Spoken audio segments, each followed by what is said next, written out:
After a year of slavery in the salt mines of Endovier, Celaena Sardothien is given the chance of a lifetime to compete for the role of the king's champion and earn back her freedom. Despite the lack of respect she receives from the Crown Prince of Adarlan and the captain of the guard, Celaena agrees to their terms of engagement to enter the competition as Dorian's candidate for champion. Over the following weeks, Celaena, formerly Adarlan's greatest assassin, travels in chains with the prince's retinue back to the capital city, while the past and many secrets that haunt her lurk around every corner.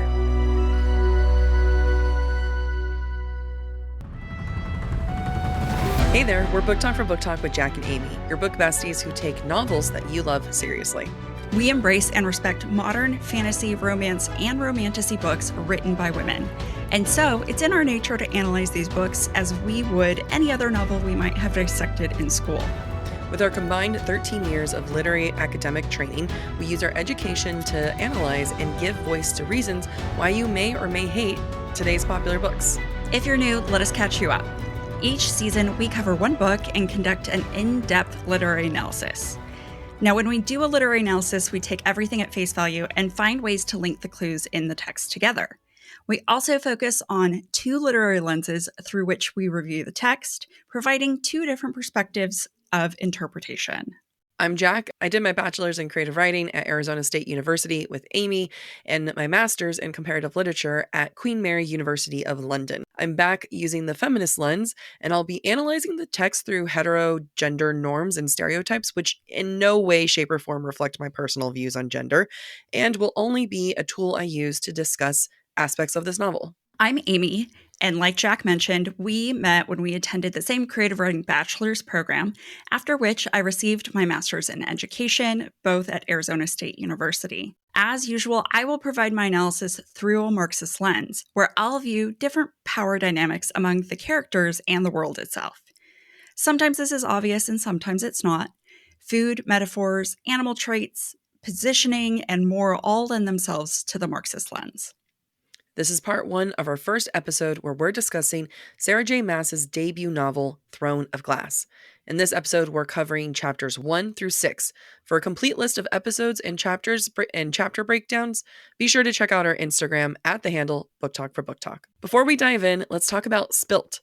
That stands for spoilers, perspective, interpretations, language, and themes. Starting off with spoilers, while our discussion is about Throne of Glass, important context from the first 3 novels in this series will be discussed without spoiler warnings. That is specifically Throne of Glass, Crown of Midnight, and Heir of Fire.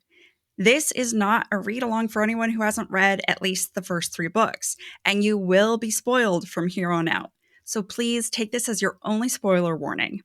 For all other spoilers beyond Heir of Fire and other Sarah J. Maas works, we will keep those to the breadcrumbs and broomsticks area at the end of the episode. Perspective and interpretation. What we discuss in this episode are strictly our own personal interpretations of the text. We do not speak for Sarah J. Maas and in no way know her intentions for both book or characters. We also know our listeners have their own personal views and opinions, and we encourage you to share our thoughts because every perspective and interpretation is worth exploring. Language.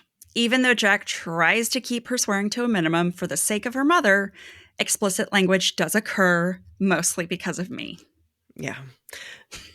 Although I cave sometimes. Themes. We also discuss some heavy subjects throughout the podcast that can include themes of sex, violence, abuse, depression, self-harm, and death. While we will do our best to give trigger warnings for the darker themes, we will discuss these topics when they're important to the text. Listener discretion is advised. As always, we love keeping the conversation going because our listeners are so good at finding things we've overlooked or missed completely. You can share your interpretation of the text with us by posting on social media, tagging us in stories, sending us DMs, or submitting to the forum on our website. We also post exclusive content and host live streams for our Patreon supporters. You can find us at patreon.com/booktalkforbooktalk. We like to ask a question at the beginning of each season, and this is a question that we're going to come back to throughout each episode, and at the very end of the season, we'll come back to this question. So here's the question. This may be SJM's most epic series, and debatably, one of the most epic series in modern fantasy genre. How does this book fare as a first novel, and does it adequately set up the rest of the series for us? In addition to the question about the book, we ask ourselves a question each week regarding the list of chapters we've read. Our question for this week is Celaena Sardothien a protagonist we want to follow into this novel and the epic series to come? We also discuss different themes that we see for each episode. This week, we discuss pride and beauty, as well as the reliability of the narrator. All right, this is it. This is Throne of Glass. We're finally doing this. We've been doing this for like 3 years, and now here we are, Throne of Glass. So, yay. Go check out our ACOTAR stuff if you're new. Okay, so just as a little preface here. SJM started writing Throne of Glass when she was 16 years old, and she eventually published it at 26 as her debut novel. Because of this, we will give her grace. If you've listened to our ACOTAR or even our Crescent City series, we do hold her to a much more critical level of writing. That is not the case for this one. We will give grace. We will give allowances. I think there's a lot. She's still very talented, but I will mention this once. There are a lot of exclamation points. Look, we all know that. There you are. I have said it once. There, no more. I also want to note that the original version, which was published on Fiction Press, was not something I believe Jac or I ever read, so we can't speak to how much editing did or did not take place from the original to the book that was published and that we've read for today. And we do this with every first book that we do in a series. Again, reference our ACOTAR and Crescent City seasons, but we like to go through and analyze the first paragraph and the first sentence of each series. So here is Throne of Glass one. Quote, after a year of slavery at the salt mines of Endovier, Celaena Sardothien was accustomed to being escorted everywhere in shackles at sword point. Great first sentence. We get location, we get name, we have the stakes, and we have the question of, okay, well, why is she here? I love that we get so many questions right away because as readers, we're instantly engaged. Why has Celaena been a slave for a year? Why does she need to be escorted at sword point? You want to know these things instantly. And as writers, because Amy and I are both writers too, this is the kind of first sentence you strive for in a book. It really is. Now, in the next sentence, quote, most of the thousands of slave in Endovier received similar treatment, though an extra half dozen guards always walk Celaena to and from the mines. We're setting the stakes of the location. We have a little bit more info about Celaena. We're intrigued, and that brings us to the next very famous sentence. That was expected by Adarlan's most notorious assassin. This is all coming from Celaena's point of view, so you're going to get little notes of pride throughout. Like there's a title here, and we're going to be coming back to titles pretty often. Quote, what she did not usually expect, however, was a hooded man in black at her side, as there was now. Solid first paragraph. We got plot, intro. It's different than what we've been seeing. And this really is the kind of like first paragraph that writers strive for. What is so great about this first paragraph is that the inciting incident is very clearly happening and in progress. We don't need to have seen Celaena in the mines as a slave for a period of time prior to this moment. And what we learn later is that it is in Celaena's nature to keep things hidden, even from us as readers. While we won't understand that until later, it's also important to note that we only come to understand the extent of Celaena's secrecy as we develop mutual trust with her as reader to protagonist. Yeah, she doesn't give us much to trust. No, not at all. She does not give us much to trust as a narrator, and yet we love her. So let's get into the title. Adarlan's most notorious assassin. We're going to hear it throughout this entire book, and in the next books to come, because it is a plot point, and it's going to be an identity that she really clings to. And I think that when you have hindsight of why she's doing this, you realize the reason why she really holds on to this title, embraces this title, is because it hides her real one as Aelin.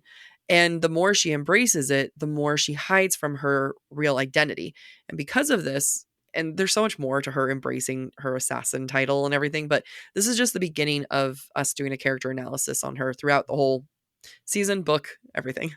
Now, it's up for debate whether the narrator is Celaena or is someone else. Sometimes when you have a third-person point of view, it's not necessarily the character's head you're in. It is the narrator's head, and however close or far away they are from your characters will determine how much information you get in the narrative. One thing the narrative perspective is trying really hard to do right now is convince us that Celaena is the smartest person in the room. Quote, "She hadn't failed to notice when they went up and down the same staircase within a matter of minutes. Nor had she missed when they zigzagged between levels, even though the building was a standard grid of hallways and stairwells." Now, on one hand, if Celaena is indeed Adarlan's most notorious assassin, she has to be the most clever one in the room. So it makes sense if we would make the leap with her that, oh, she's smart, she's calculating, she must be the greatest assassin there ever was. However, as I mentioned, this is in the third person perspective. Now, because of the way the thought processes are, I'm going to argue that the narrator isn't very far from Celaena's own thoughts, but we'll get more into that later. It does, however, at this point, and it will continue throughout this episode, beg the question, how reliable is the narrator?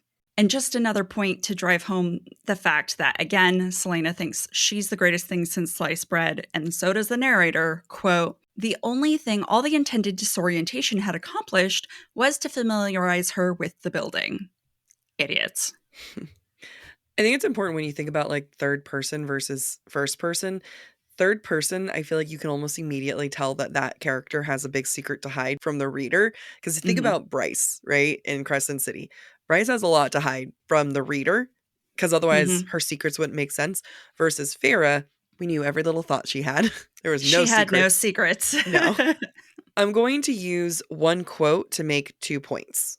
Quote, "She might have been insulted if he wasn't trying so hard." As we kind of been hinting at and mentioned earlier, Celaena is holding on to her identity as an assassin, but more importantly, she's holding on to the false narrative of strength. She'll be cocky about her abilities, but let's be real here. She's been a slave for a year. Her body is weak, she's fragile, and I think that we're going to see more of that, and she'll give acknowledgement to it. But every time she talks about, like, I'm going to take them down, I can take them down, it's a lot of bravado. And I think that's like a lot to Celaena. And I think, we kind of know her as this very cocky individual. But I think in this moment right now, you're really seeing a coping mechanism for her to survive. And again, she's clinging onto that identity so that she can hide her true self. Now, let's go back to this quote.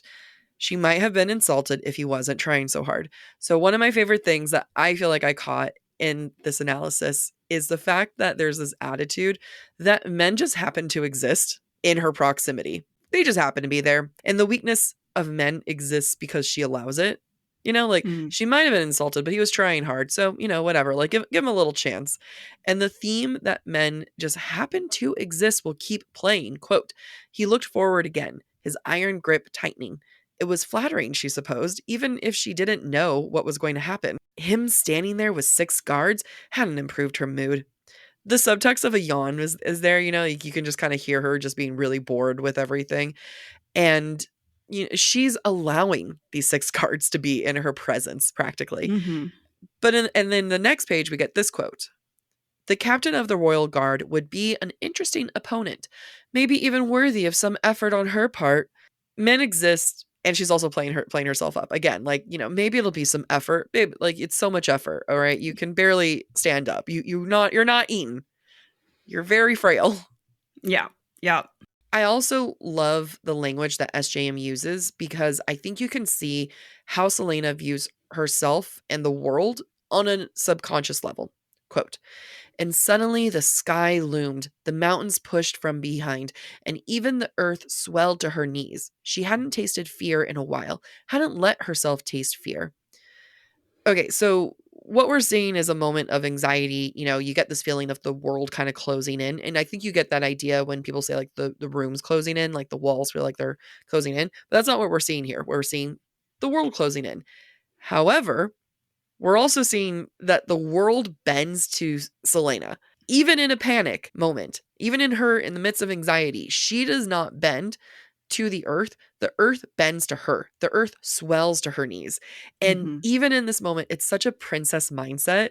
It's very no, the mountains can be moved to me. Thank you very much. But she's also freaking out because in this moment, all of her fear right now is to do with, please don't discover who I am. And there's going to be a lot of that going on. Right now, as Jack is hinting at, we're getting some real clues into Celaena's real thoughts and some of the mental strain that she's been under. Quote, when she awoke every morning, she repeated the same words, I will not be afraid. For a year, those words had meant the difference between breaking and bending. They had kept her from shattering in the darkness of the mines. This is very different from the bravado of, ugh, I could kill them if I wanted to. We have to look for these little drops of truth between the pride and posturing that we see Celaena express in her thoughts, as well as out loud to the others around her. And so important that already on page 2, the mantra, I will not be afraid, comes up. Because what we don't realize now is going to be how integral that phrase is to Celaena and Aylin's existence. I tried not crying when I read that, and I failed. I did. I teared up. You know what? That's okay. That's good for you. You will not be afraid, Jack. No, but I will cry. I want to call out a different mindset that I think is important to establish in this first chapter because it's going to change very, very quickly. Quote, she adjusted her torn and filthy tunic with her free hand and held in her sigh. It was true she had been attractive once, beautiful even, but, well, it didn't matter now, did it? We're going to learn over the course of these chapters how important physical appearance is for Celaena and how she enjoys finer things. On one hand, this could be considered vanity, but I want to suggest physical appearance is about power in Celaena's mind. Right now, she's weak and she's pretty confident, as we're going to learn, that she thinks she's going to her death. So it makes sense that right now she's learned to not be attractive or to care about being attractive, and that her appearance as it is right now is subpar to her expectations, but she can't do anything about it. So easier to just not care. Yeah, I really feel like, one, this is YA. I have to remind myself of that. Two, this was published in 2012. Different time, different set of rules and everything. I feel like if SJM had the full modern adult genre behind her, what there would have been subtext was she would hide her body because of the guards not wanting to assault her. That's a great point. That's a great point. Another reason, like kind of coming back to this was published in 2012 and why I think Throne of Glass was ahead of its time. And it honestly sets the tone for the next decade. Like think about some of the books that were really popular. Divergent was really popular and you still get some badass women, but Celaena might be 18, but no, she's not. she's older in my heart. Quote, would the captain fare better than her late overseer? Contemplating the potential outcome, she grinned at him again. Don't look at me like that, he warned. Celaena finds pleasure in men's pain, and I can't be mad at that. Or men being uncomfortable, it brings her pleasure. And the fact, again, men just happen to exist around her, and they're all alive because she so deems it. Now, that's obviously not true. They're alive because she's in chains. But, I love that. I love the attitude, love the vibe. We should all manifest that. Speaking of attitude and vibes, we start to get our first exclamation point in the book within the 3rd page. Quote, how lovely it was to hear a voice like her own, cool and articulate, even if he was a nasty brute. Now there's more to come. A thought I want to plant in everyone's mind is that the use of exclamation points in the exposition is an indication the narration or the narrator is closer to Celaena's private thoughts than it would be if it was an objective third-person perspective. Yeah, which gets more narrow. Right, more narrow, which gets into Jack's next set of questions. Celaena is all bravado, and that is core to who she is. She's funny, she's cocky, but I think there's a huge part when you think about bravado versus ego. There's a certain amount of putting airs on, putting a performance on. And while for Celaena, it's part true, I think what you see a lot of this is her faking it. And then I'm going to read the quote and then I'll have some more thoughts. Quote, she hadn't seen where he'd put the key to her irons, and the 6 guard who trailed them would be a nuisance, not to mention the shackles. So she's thinking about like, oh my God, I guess I'll get like break away, whatever. But she obviously isn't capable of that. And as I was saying, this is so core to who she is. I think this is a reason why a lot of people love her. But think about the fact that like if this is who she is right now and she's covering this up, then in like 3 books, 2 books, like by the end of it, each time she's putting the same attitude, I think it's like we can almost say, okay, every time she's putting on that like I'm cocky bravado, you can almost guarantee that that's not what she's actually thinking of. And that kind of comes to my first question. How much of an unreliable narrator is Celaena? Are we supposed to catch on to the bravado, contradicting her physical weakness? And then with everything that she says being partially true, where can we and Celaena to really expect reality to sit in? I think those are all really great questions, especially when we think about the fact that if the narration is so close to Celaena's point of view, and it's not Celaena who acknowledges what her physical state is right now, Yeah. can she be trusted? Yeah. I mean, there's like, I love this idea of like the contradiction of who she is and what she says. And it's kind of like, okay, well, this is SJM flagging saying, hey guys, you can't really trust her bravado. Like, yes, we can because we're going to believe what the narrator tells us. But at the same time, like, look at the obvious things here. She can't actually get away. Otherwise, she would have gotten away. And Right. then now I'm like, wait a minute. That's supposed to be how we view her for the rest of the book and the series. Every time she puts up well, I can do anything. It's like, not really. Can you? Can you? Now, as the group approaches the room where Dorian awaits Celaena and Cale's arrival, Celaena is able to see outside some windows. She observes, quote, night had fallen, lanterns kindled so bright they offered few shadows to hide in. Now, we are in what we could technically describe as a prison, maybe not your average prison, but a prison of sorts.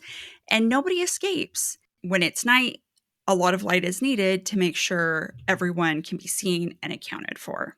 However, I also want to suggest that the presence of light and Celaena's observation of how bright it is really about her being pulled back into the path of fate, whether she knows it or not. And no matter how much she thinks, we're going to see later in the episode, Celaena has come to believe that fate has nothing to do with her anymore. This is suggesting otherwise. She cannot hide from the light or the fate that awaits her. I love that because then you have like the light the next morning when she wakes up and then the eerie green light of the castle. Ooh, good job, Amy. We have themes for the books. I love when they pop up. I also want to point out, while there are going to be some pitfalls to SJM's early writing, as one would expect for a younger author in their debut novel, there is also evidence of talent in the writing. Quote, the moans of agony amongst the clank of chains made a chorus as familiar as the dreary work songs they sang all day. The occasional solo of the whip added to the symphony of brutality Adarlan had created for its greatest criminals, poorest citizens, and latest conquests. It's like, cool, so you're just always good, SJM. Yeah, so you're kind just always of. talented. Great. We hear all the sounds of the mines just in these 2 sentences, but even more than that, as you come to learn who Celaena is, it feels apropos for a character who loves music and loves symphonies. And again, we don't learn it until later, but SJM is already leaving breadcrumbs about Celena's character that we can only uncover later. That was a good job. Thanks. Thanks. I was proud of myself when I was As you should be. That was, wow. I missed that one. Yay. SJM is also clearly establishing Celaena as a secret keeper early on. As Jack alluded to before, if you're in third person, your characters have a secret or information to keep from you. Quote, some days she wondered if they would have been better off dying on the butchering blocks instead, and if she might have been better off dying that night she'd been betrayed and captured too.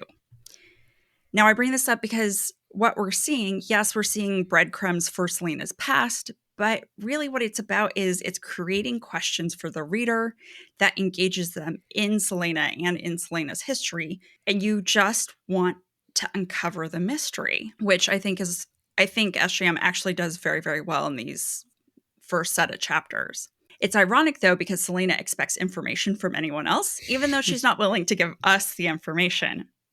Quote, perhaps if I were told what this was all about, I wouldn't feel so inclined to resist. What we're seeing here is that knowledge is power. And as we've already discussed, Celaena is physically powerless right now. She might not mentally acknowledge that, but the fact remains that if you're a slave in mines for a year, you probably have no physical prowess.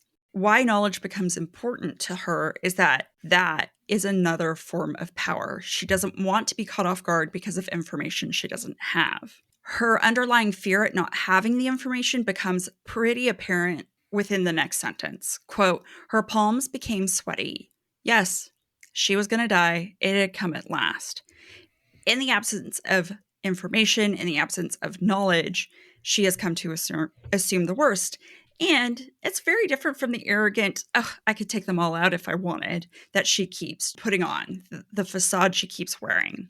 Aelin tries to cover up her fear with her bravado, but she cannot succeed without information or fully understanding what is going on. You called her Aelin. Oh, I did. I'm not the first to screw it up. It's fine. I'm struggling so hard to make sure that I say things correctly. Like, I'll mess it up, but surprise, guys. She's Aelin. We've already given that away. No, I know. Celaena's struggling with her new identity as a slave and then as the potential of a free woman. Quote, compared to the bleakness outside those windows, the opulence felt like a slap to the face, a reminder of how much they profited from her labor, not their labor. She's already kind of moving herself away from the other prisoners. She's still separate from them, but at the same time, she takes this very personally, as she should. Yeah, I think it gives insight also to how Celaena is. She thinks of herself only in terms of her as the individual, not in the terms of her with members of a team or a group fighting for the same mission. Yeah. Celaena is chronically alone. Well, alone, but she chooses that for herself. Chronically self-isolated. Yes, absolutely. The chapter ends with Celaena coming face to face with Dorian, Crown Prince of Adarlan. I want to note that her heart stops when she sees him because she describes him as a, quote, handsome young man. And is that heart stopping out of fear or maybe attraction? Fear. You can't convince me otherwise. Fear. It doesn't matter how hot someone is. If you think you're going to die, you're going to be afraid. If it was Theo James, though, I think my heart would stop. Okay, yeah. See? No, that's fair. But it's not Theo James. All right, that was chapter 1, and Amy thought we would not have enough to talk about. Before we started taking notes, that's what I thought. So welcome to chapter 2, and Kale, or as people like to call him, Chol, a lot of people can, what's such a weird name to spell it. Anyway, yeah. Kale takes off his cloak, and Celaena can see him. Quote, Captain Westfall was not excessively handsome, but she couldn't help finding the ruggedness of his face and the clarity of his golden brown eyes rather appealing. She cocked her head, now keenly aware of her wretched dirtiness. Celaena has deemed Kale as handsome, therefore, he is now worth her consideration of herself. And the reason why I think it's more of an ownership of this and not like, well, I hope this boy thinks I'm cute, is the fact that she cocks her head. It's a moment of, all right, I guess, sure, you're hottish. And I'm dirty, whatever. Yeah. Notice, though, that, and it's not in this quote, but shortly after the quote Jack just read, Celaena was thinking of him as Captain of the Guard or Captain Westfall, but now from here on out, he is Kale. And I think that's an indication of attraction when the narration is so close to her own thoughts. Yeah. I just Kale, like the vegetable or the leaf. The leafy green. I do like kales. You're going to hear me saying this over and over again, but there's a struggle between Celaena's reality and her mind, and the fact that there's something somewhere in the middle. Quote, she would most certainly not spend the last moments of her life in groveling submission. Pain slammed through her face, light splintering her vision. Her arms ached as her bound hands kept her joints from properly aligning. Though she tried to stop them, tears of pain welled. You read something like this, and then you keep hearing how she's going to like take them down any moment and she can do anything she wants. There is such a stark contrast of what the reality is and what is in her mind. Now, the truth is somewhere in the middle. If she was at full strength, maybe she could truly take them all down like this. I don't necessarily think that this is Celaena living in that moment. I think there's like some sadness to her wishing that, like, damn it, if I could, I would. Just come back and face me once I've had a nice, good meal. And a little bit more exercise. Give me a solid month of training. I would need more than that. Well, you and I need more. Celaena needs like 2 weeks. You and I would be like, come back in 1 year. Yep. Now, in this moment, as Celaena's face is being shoved into the ground, there's a description that I felt was a little odd. And this is not me harping on the writing, but this is me pointing out what I think is an indicator of a younger author, because this is something I would have written when I was 16 as well. Quote, Celaena tried to pivot a free eye to the prince. Now, I understand that that means she's trying to look at the prince, but you can't pivot a free eye. How are both eyes not free? Because her head slammed to the ground. I know. It's just a turn of phrase that I don't think really works. It's like, I mean, this is not the same thing, but I've been hearing it a lot more. When people say, I could care less, that's not how it's I could not care less. Because every time you say it, you're implying that you can, in fact, care less, which means that you do care. Exactly. Now I get it. We all have our things. Yep. We'll be right back. I don't know about you, Jack, but when it's gift-giving season, as much as I love to get everyone gifts, I always stop and get myself something as well, because you never know if it's going to be a win or bust with everybody else's presents to you.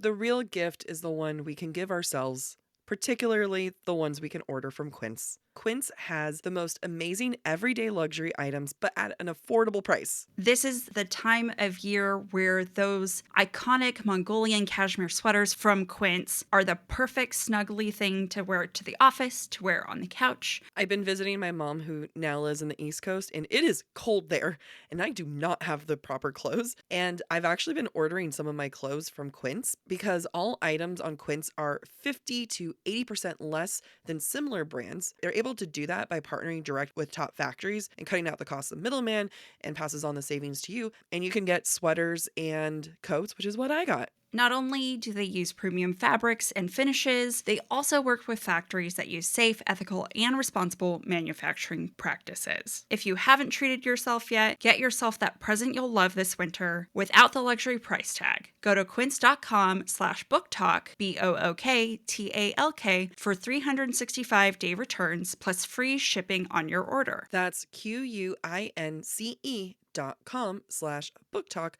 BOOKTALK, to get free shipping and 365-day returns. Quince.com/booktalk.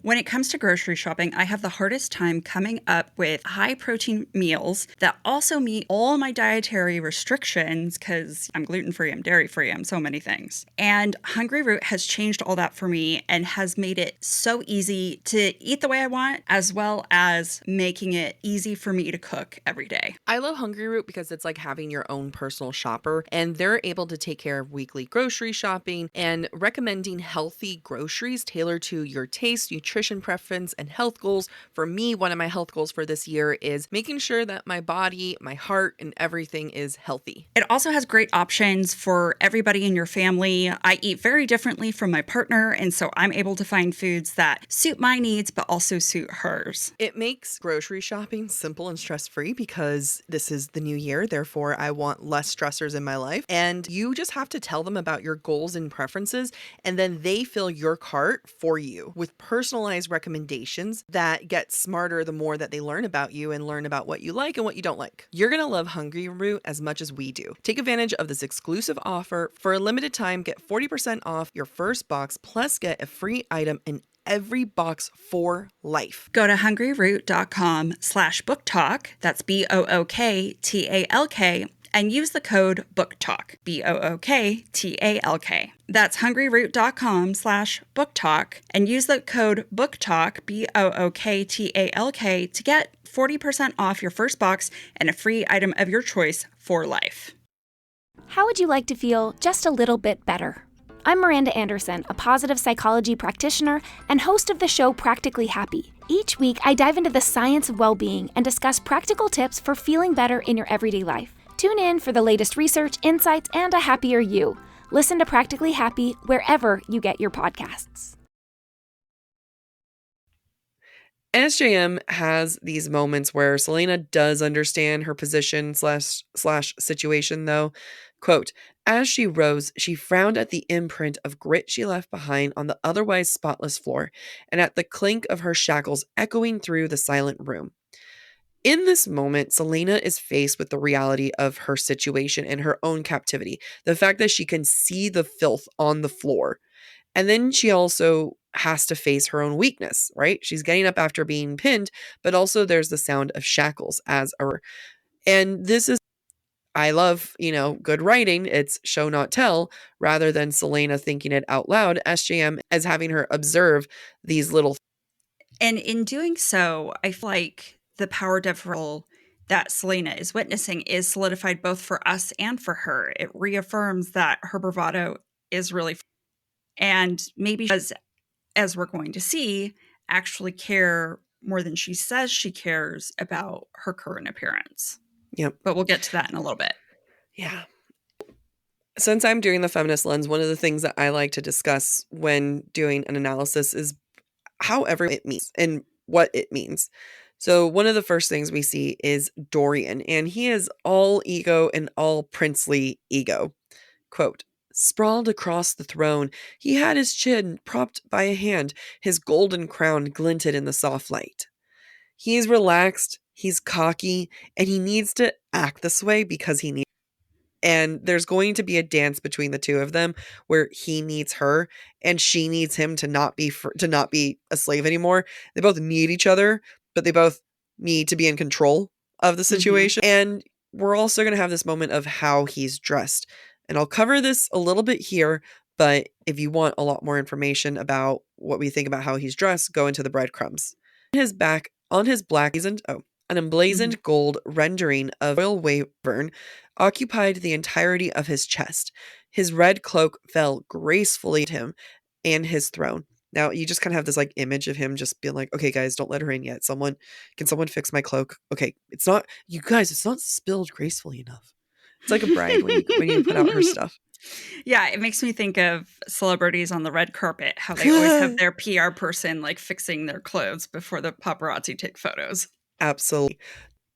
Is he sitting on, or is it draped over the arms of the chair? Is there a high back? Because if it's a high back chair, is that weird? Because now it's going up over you. I don't know. All right. Things to think about. I will say that visually, to me, is an indication of power. We have Dorian dressed, is polished, but is also and relaxed. Whereas we have Celaena, who's is wearing rags, is in chains. We're supposed to feel that difference. And Celaena does right now. Naturally, then, she goes on the div, which means she has to complain. Celena's observation of Dorian and the fact that he has these in his beauty, it matters to her. Princes are not supposed to be handsome. They're sniveling, stupid, repulsive creatures. How unfair of him to be royal and beautiful. I seriously feel that way about so we live in LA and there's just so many attractive people here. And there's so many times I'll be talking to a guy and I'm like, well, maybe they're really dumb. And then they're, especially, I don't know, with women too. I'm like, well, maybe you're mean. Actually, with women, I don't care if they have it all. It's more the men where I'm like, don't fucking have it all.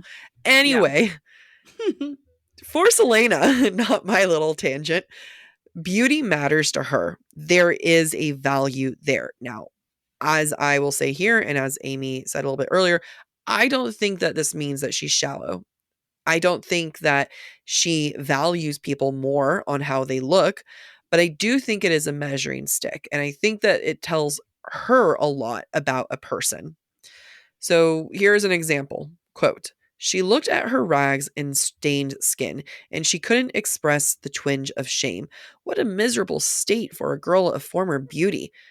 Again, this is coming in how view self, but again, how she views everyone around her. Think about her upbringing. She was a freaking princess, you know? Like it's gonna you can't be royal and have how you dress and how you look. Right. If Dorian is the crown prince, so knowing what we know about her is going to view him as an equal, or she is better than him. Yep. For her to not be able to demonstrate visually that she is his equal has got to be, I mean, it's a twinge of shame. It's really hurting her. We're seeing then that Celaena's prior indifference to her appearance is going back to the quote that Jac read, "What a miserable state for a girl of former beauty." Celaena's come to understand the reality of her weakness. Now, yes, we were talking about her royalness and how she might view herself as Dorian's equal, but at the same time, what's also being emphasized here is her lack of. It didn't bother her in chapter 1 that she couldn't highlight her. She literally, her appearance didn't matter. But in the face of powerful and attractive men, it does matter. It matters to Celaena because she is their equal, or because of the way she looks, she feels like she is far from that. And it reaffirms her lecture and negates all the bravado she's been showing up until this point. This feels like when I go and I'm like in my PJs basically, and my hair's up and I don't have makeup, and then like there'll be these like gorgeous guys and I'll walk in and be like, I don't care, I'm beautiful. And then so I did not mean to say it that way, I just kind of stumbled on my lips. But then I'll see like a hot guy and I'm just like, damn it, maybe I should have showered today. Maybe I should have put on some real clothes. Yeah, I get it. I do that all the time. One more thing before Jac continues with her thought.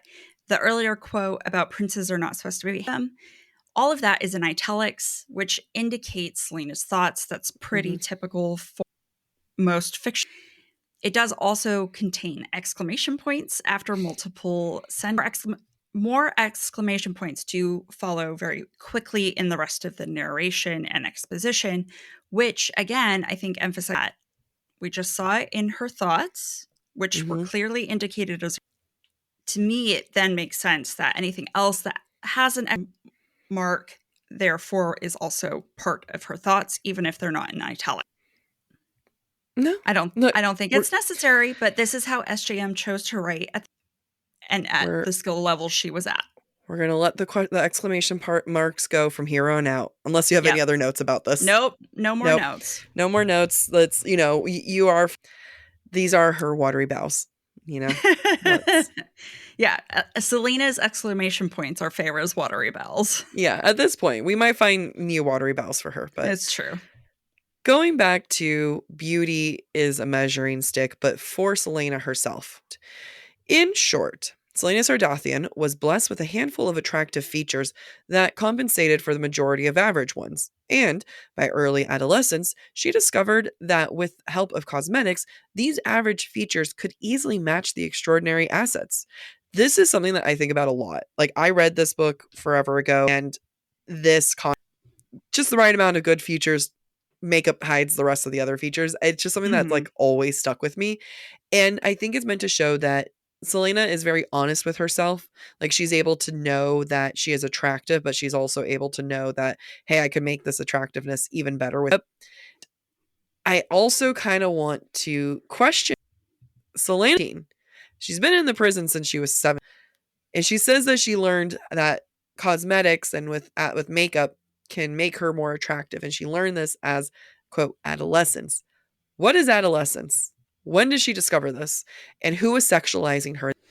Well, it does say by early adolescence. So if adolescence is technically 13 by our standards, I'm going to say. It just shows, like there's girls sexualized too young, even in fantasy books.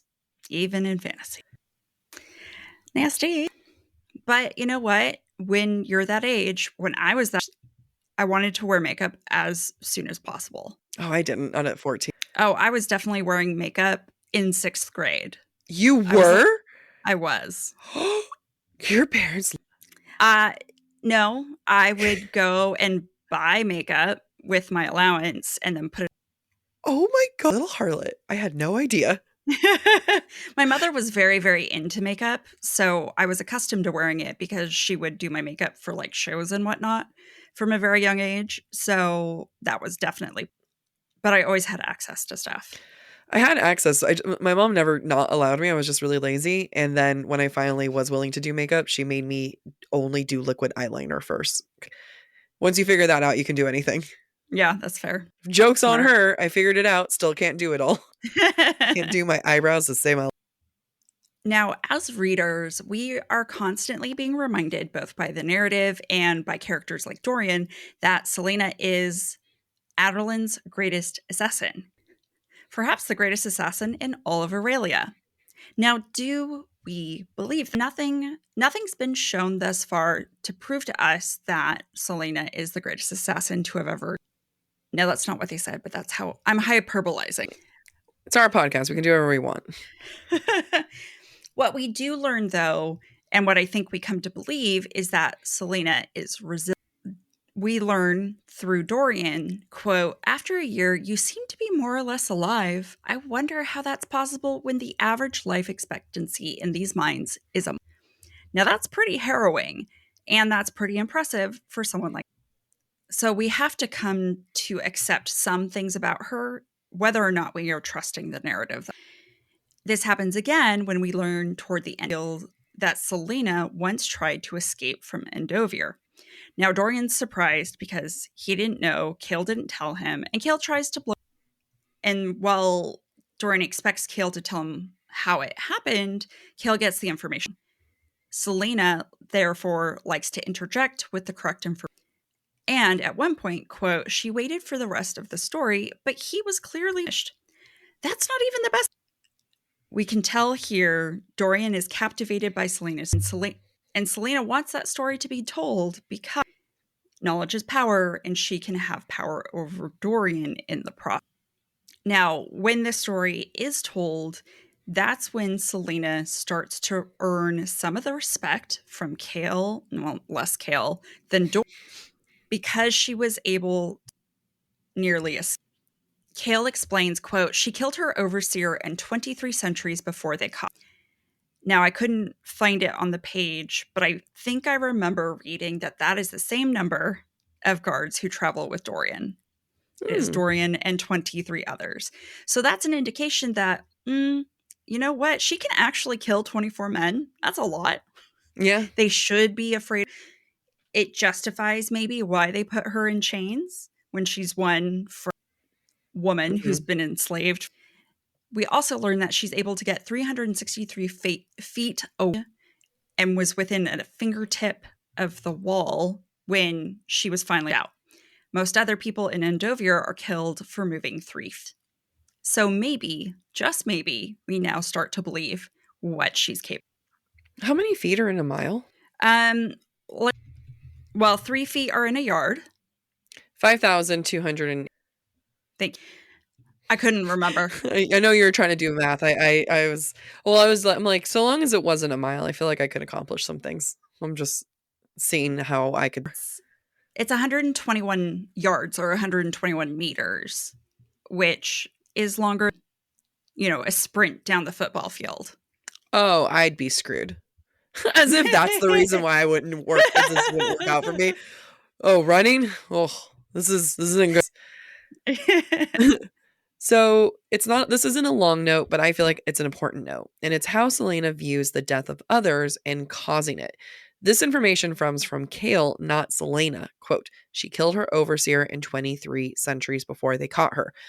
I think this is a very brutal piece of information. She killed 24 people. That's pretty big. And the fact that we get it from Cale and not Celaena, I think that shows that this is not a moment of pride for her. I don't think that she likes the fact that she necessarily killed that many people in one moment. And, who we're getting that information from is, I think, dumb. No, I was just going to say, I think that's a great point. Thank you.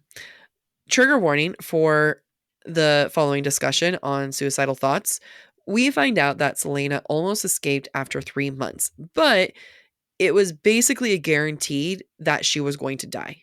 Dorian says, quote, "You knew it was a suicide He said, at last amusement gone. Yes, she said, I never intended to escape. The pity in his eyes made her want to hit him. We get an idea of where Celaena is mentally and emotionally. So 9 months ago was ready. That's 9 months that she had accepted her fate of not wanting to live. And this is more of a clue to just how much her bravado is a bravado, like how much she's really faking it, because she doesn't want to be here. I mean, at least at that point, she really was struggling so much with that. And she didn't know she was going to be free.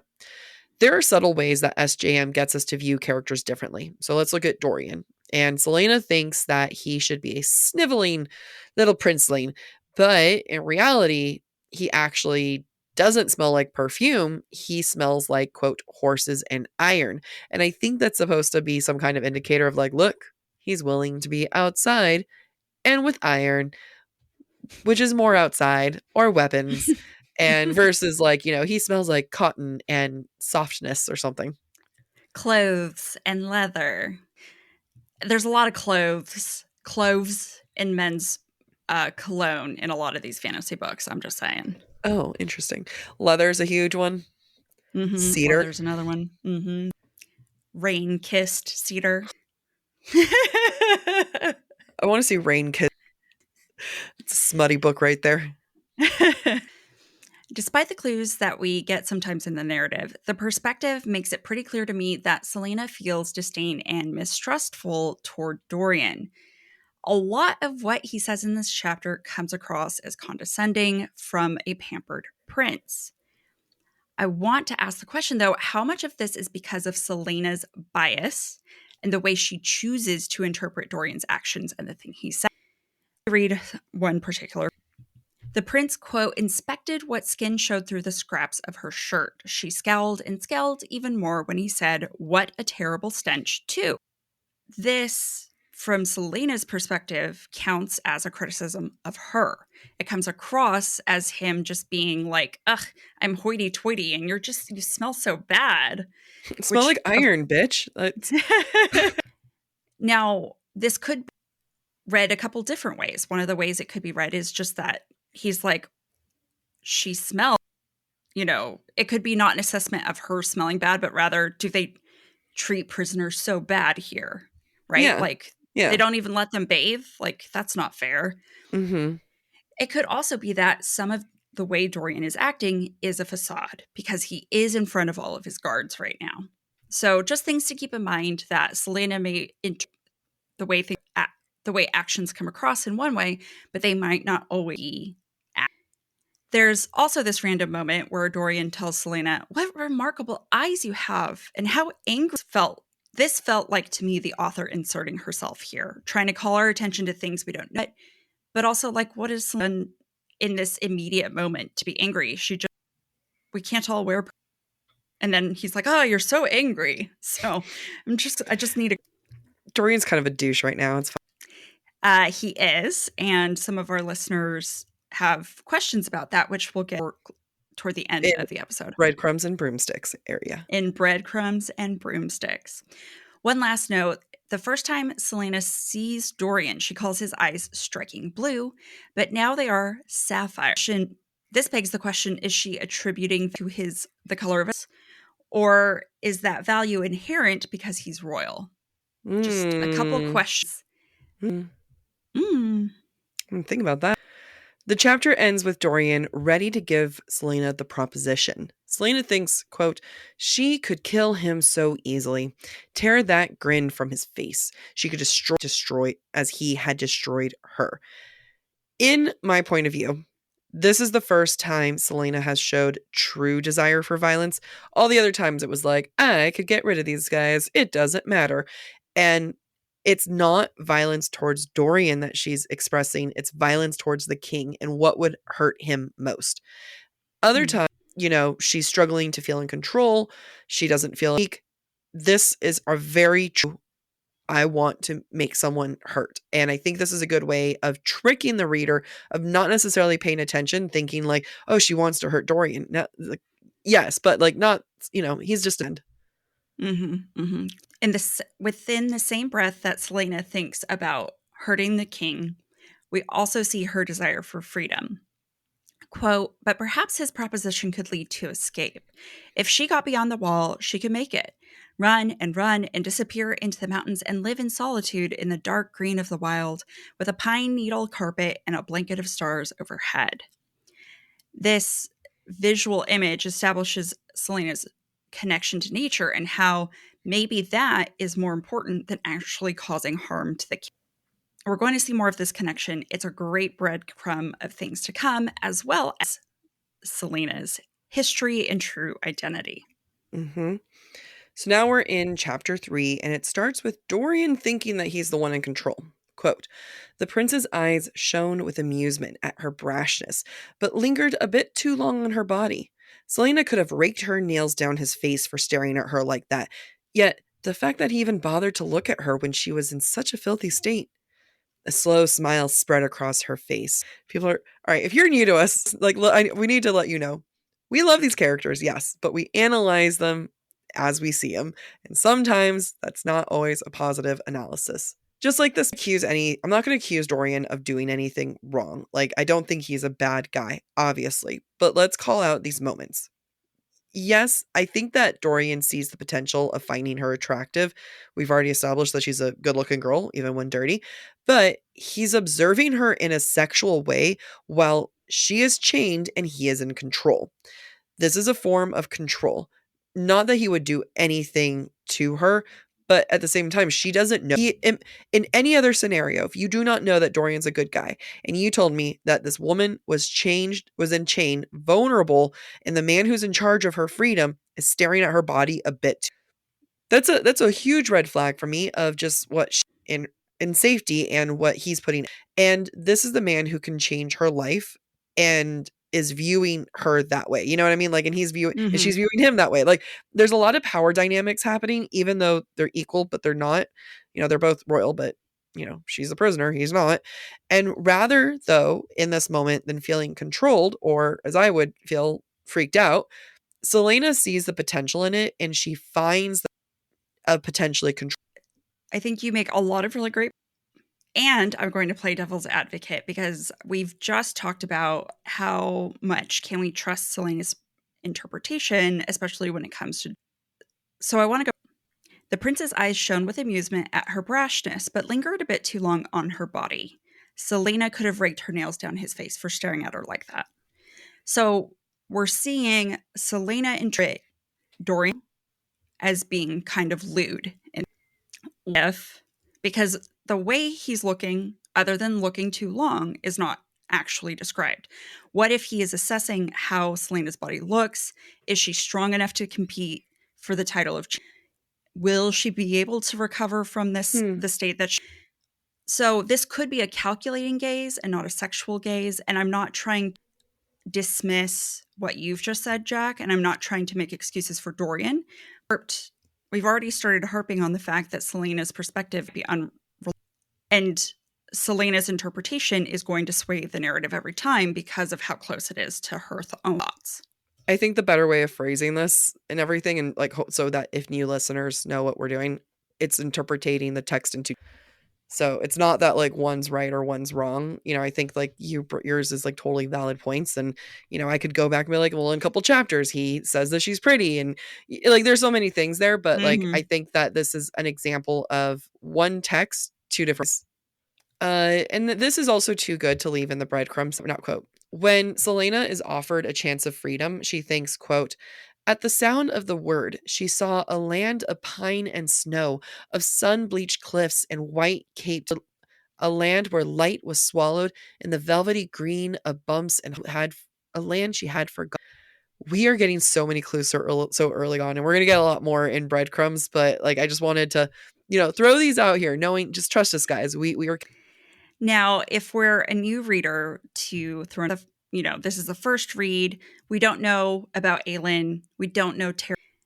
But what we can tell from this moment is that there is a place Celaena identifies as home that is not. And that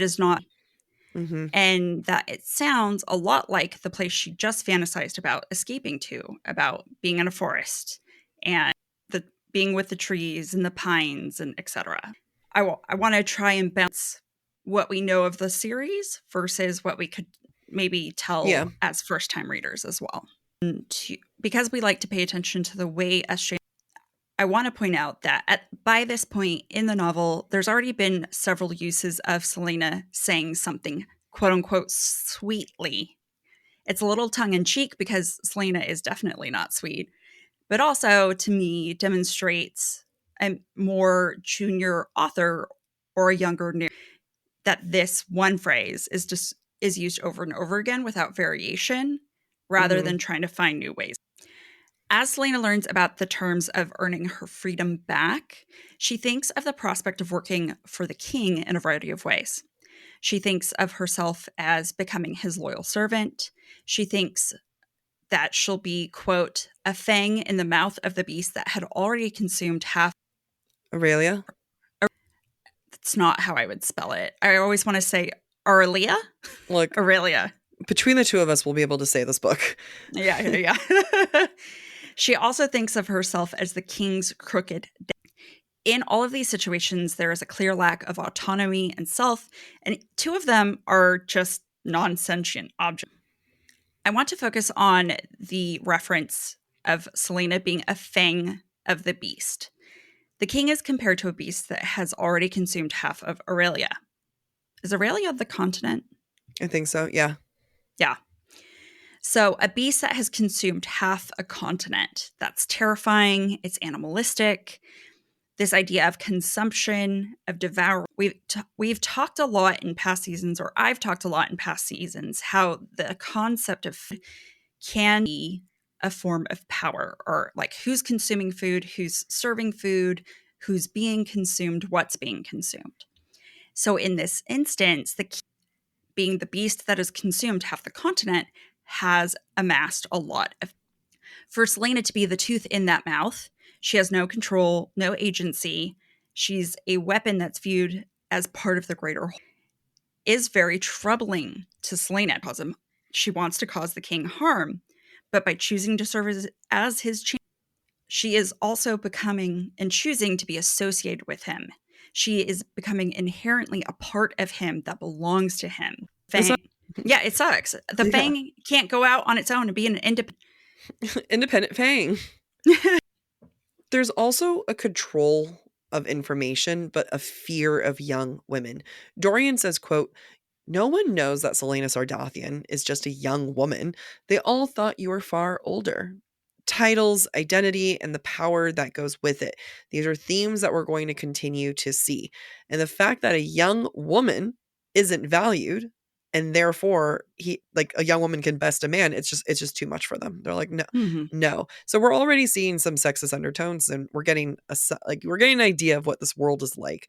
Surprise, it's not too different than our world. Celaena asks, quote, "If I'm slaving in this miserable place for a name and a title that doesn't even belong, who does everyone think this assassin really is?" Dorian says he doesn't care, or he just doesn't know. It's like that. Talk about the sting of that. She worked hard for that title, but it's a title show here. It's a title that she shows that she kind of to be an assassin, you kind of have to sell your soul a little bit for that, to go and just kill someone all willy-nilly like that. And she did that. She's the one who gave a piece of herself, and yet she's the one who's being undermined and punished, and being undermined is half the punishment. What we're starting to see here in my mind is that Celaena feels power through her identity as an assassin. She wants to claim it again, doesn't want others to claim it, possibly for two reasons. A, protect her real identity, as Jac has mentioned before, but also B, because that power and control and fear over others is a very powerful weapon for her to now be told you can't use that identity, and she also can't use her real identity. She has to come up with an identity that no one respects, that is neither royal or assassin, and in and of it creates a sense of powerlessness, because what is an assassin and what is Aelin if not royal? Yep. SJM gives us such a good moment to show the mix between and her bravado, but also to hide the self-consciousness. And the two are starting to really hide. Dorian asks if she's capable of fighting. Quote, "I'm capable of quite a lot, thank you," she said, picking at her jagged nails. She tried not to cringe at the dirt beneath them. When was the last time her hands had been clean? These two truths are starting to collide. Her bravado and her, like, I can do anything, to, wait a minute, I'm actually really weak. Before, these sentences were split up, sometimes pages, sometimes paragraphs in between. Now you're seeing it all in one, or no. SJM is not telling the reader, hey, but she's bringing these like really big clues here. And even if you're a reader who might not have picked this up, who might not be actively thinking, yes, Celaena's this, it's in whether you know it or not. SJM. It's just another example of a juxtaposition from when Celaena didn't care what she feels very, very different now that freedom is on the table, which is what's bringing this conflict or this collision of these two concepts. Yep. So we're going to get, and I want to emphasize, we already started, imagery of women being feared and locked away. Dorian tells Celaena that she must prove herself worthy. She put a hand on her hips, and her chains rattled loudly through the room. I thought being Adarlan's assassin exceeded any sort of proof you need. Here's a woman who is strong and is in chains. Here is a woman fighting back, trying to defend herself while in chains. Women are to be feared and to be restrained and to be used by men. I'm not saying this to get angry. I'm saying this because I love how much this setup is done at the beginning and how much Celaena changes that. So I think it's important to set this up. We're only in chapter early, and it's going to she's going to say, screw it all, burn down the page. And it's why she says this next quote, I might be trading one form of slavery for another, but I'm not a fool. Because Celaena is in control. She's the one who knows what she's sacrificing and gaining. She is playing the game. It's a point. Thank you. Another thing that's being established really early on with these themes of women being feared and locked away is the idea that Chaol is very mistrustful of Celaena and a lot of people in general. When Celaena says that being Adarlan's exceeds the proof needed to be considered worthy, Chaol responds, quote, "It proves that you're a criminal and that we shouldn't immediately trust you with the king's private business." A woman in power is untrustworthy. We're going to see this with the way Chaol treats Celaena as well as other women in the Chaol is not capable of seeing Celaena for her value and only sees her for the risk she presents to the people he is meant to protect. Doesn't make Chaol a bad person, but it sets up the notion that he has a difficulty trusting her and trusting us early on, and I think that that's important to recognize. Yep. There's this little moment where Celaena and Dorian negotiate the years of service required if she does successfully become champion until she earns back her. I love this moment because it demonstrates Celaena trying to fight for power. She's been pigeonholed into accepting this bargain. It's stay here or go fight to become the king's champion. Those are your only choices. And so to assert some power over the situation, instead of letting the situation happen to her, Celaena tries to negotiate down the years of service required for her freedom. I would do too. Now, despite this pendulum swing of self-doubt, diminishing power, and fear that we've seen Celaena kind of endure over the last 3 chapters, Celaena leaves Dorian feeling powerful, or at least full of bravado. Quote, "How difficult could it be to outshine, outsmart, and then obliterate her competitor?" Again, Brava and Jac is shaking her head. It's not. It's not that hard, but yeah. She's also weak. She's not in condition to do that. Sarcastic. Okay. I was like, come on. It's being Celaena. That's right. You are. Despite her bravado, though, Celaena's true thoughts always come through. Quote, "She didn't smile, for she knew that if she did, it would open her to a realm of hope that had long been closed. But still, she felt like seizing the prince and dancing. She tried to think of music, tried to think of a celebratory. but could only recall a solitary line from the mournful bellowing of the eelway works. Celaena, despite her bravado, is a sad, sad girl, and I'm going to call her girl, not a... And I do that intentionally. I don't think she's a girl or a young woman whose parents... And she has been thrown to the wolves over and over again and endured despite herself sometimes. And I think that this last really speaks to that and that sadness and really what we're going to see throughout her journey. Thank you for listening to part 1 of this week's episode of Book Talk for Book Talk with Jac and Amy. Stick around for part 2, which airs on Thursday. We encourage you to rate and subscribe to our show on your preferred podcast listening platform. We would also love to hear your thoughts based on today's conversation. You can submit your comments to our form at booktalkforbooktalk.com for a chance to have your feedback discussed during a future mini episode or on a Patreon exclusive episode. If you're enjoying the podcast, please visit our website, booktalkforbooktalk.com, to view our latest merch and learn about supporting the show through Patreon or Venmo. You can follow us on TikTok, Instagram, or YouTube at the handle booktalkforbooktalk.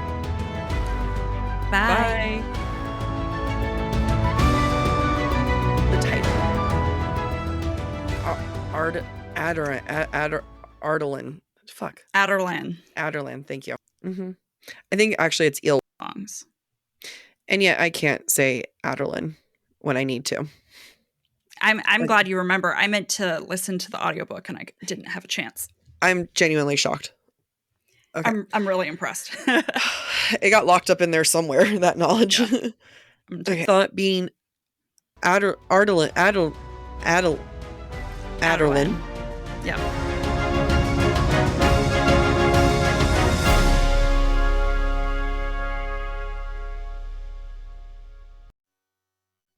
I don't know about you, Jack, but when it's gift giving season, as much as I love to get everyone gifts, I always stop and get myself something as well because you never know if it's going to be a win or bust with everybody else's presents to you. The real gift is the one we can give ourselves, particularly the ones we can order from Quince. Quince has the most amazing everyday luxury items, but at an affordable price. This is the time of year where those iconic Mongolian cashmere sweaters from Quince are the perfect snuggly thing to wear to the office, to wear on the couch. I've been visiting my mom who now lives in the East Coast, and it is cold there, and I do not have the proper clothes. And I've actually been ordering some of my clothes from Quince because all items on Quince are 50 to 80% less than similar brands. They're able to do that by partnering direct with top factories and cutting out the cost of middleman, and passes on the savings to you. And you can get sweaters and coats, which is what I got. Not only do they use premium fabrics and finishes, they also work with factories that use safe, ethical, and responsible manufacturing practices. If you haven't treated yourself yet, get yourself that present you'll love this winter without the luxury price tag. Go to quince.com/booktalk, BOOKTALK, for 365-day returns plus free shipping on your order. That's QUINCE.com/booktalk, BOOKTALK, to get free shipping and 365-day returns. Quince.com/booktalk.